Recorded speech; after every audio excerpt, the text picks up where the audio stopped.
युद्ध में रावण की मृत्यु के साथ ही जब राम की जीत होती है तो उस दिन ही हिंदू धर्म में जीत की इस खुशी दशहरा त्योहार के जरिए जाहिर किया जाता है।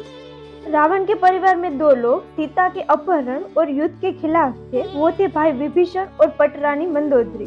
दोनों बिल्कुल युद्ध नहीं चाहते थे और लगातार रावण को सीता को सम्मान पूर्वक राम को लौटा देने के पक्ष में थे, लेकिन ऐसा नहीं हुआ। लड़ाई हुई, उसमें रावण मारा गया। इसके बाद राम ने लंका का राजपाट रावण के छोटे भाई विभीषण को सौंप दिया। लेकिन क्या आपको मालूम है कि रावण की पटरानी मंदोदरी का क्या हुआ? तो आइए जानते हैं रावण की मृत्यु के बाद मंदोदरी का क्या हुआ। पहले जानते हैं कौन थी मंदोदरी। पुराणों की एक कथा के मुताबिक मथुरा नाम की एक अप्सरा कैलाश पर्वत पर भगवान शिव की तलाश में पहुंची। तलाशते हुए जब वो भगवान शिव के पास पहुंची तो उसने वहां पार्वती को न देखकर शिव को रिझाने का प्रयास शुरू कर दिया।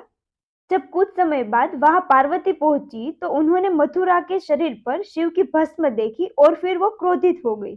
पार्वती ने मथुरा को श्राप दिया कि वो 12 साल तक मेढक बनी रहेगी और कुएं में उसका वास होगा। मथुरा को अपनी गलती की कीमत चुकानी पड़ी और असह्य कष्ट का जीवन शुरू हो गया। जिस समय ये सारी घटनाएं घट रही थी उसी समय कैलाश पर्वत पर असुर राज मायासुर अपनी पत्नी के साथ तपस्या कर रहे थे। दोनों एक बेटी की कामना के लिए तपस्या कर रहे थे।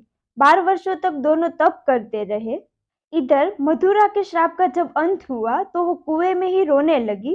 सौभाग्य से असुरराज और उनकी पत्नी दोनों कुएं के नजदीक ही तपस्या में लीन थे। जब उन्होंने रोने की आवाज सुनी तो कुएं के पास गए। वहां उन्होंने मथुरा दिखी, जिसने पूरी कहानी सुनाई। असुरराज ने तपस्या को छोड़कर मथुरा को ही अपनी बेटी मान लिया। मथुरा का नाम बदलकर मंदोदरी कर दिया गया। आखिर मंदोदरी कैसे मिली रावण से? असुरराज के महल में मंदोदरी को राजकुमारी का जीवन मिला। वो अपनी नई जिंदगी में बेहद खुश थी, लेकिन उसी बीच उसकी जिंदगी में रावण की एंट्री हुई। एक बार मंदोदरी के पिता मायासुर से मिलने रावण आते हैं। वही उसने मंदोदरी को देखा और मोहित हो गया।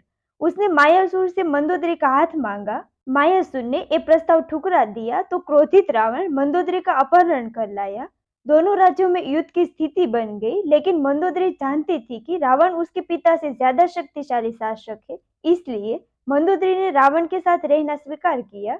मंदोदरी का चरित्र रामायण में बेहद नैतिक बताया गया है। जब रावण ने सीता का अपहरण किया था तब मंदोदरी ने इसका विरोध किया। मंदोदरी के बार बार रावण को समझाने का प्रयास करती रही कि दूसरे की पत्नी का अपहरण अपराध होता है, लेकिन रावण नहीं माना। आखिरकार राम के साथ युद्ध में रावण की बुरी पराजय हुई। वह मारा गया और मंदोदरी विधवा हो गई। लंकापति रावण की मृत्यु के बाद श्री राम ने विभीषण को राजपाट सौंप दिया था। रामायण के अनुसार भगवान राम ने मंदोदरी को यह सुझाव दिया कि वह विभीषण से शादी कर ले। साथ ही उन्होंने मंदोदरी को यह भी याद दिलाया कि वह अभी लंका के महारानी और अत्यंत बलशाली रावण की विधवा है। जब भगवान राम अपनी पत्नी सीता और भ्राता लक्ष्मण के साथ वापस अयोध्या लौट गए तब मंदोदरी ने खुद को महल में कैद कर लिया। उन्होंने बाहर की दुनिया से संपर्क समाप्त कर लिया। कुछ समय बाद वह महल से निकली और विभीषण से विवाह करने के लिए तैयार हो गई। विवाह के पश्चात उन्होंने लंका के साम्राज्य को सही दिशा की ओर बढ़ाना प्रारंभ कर दिया।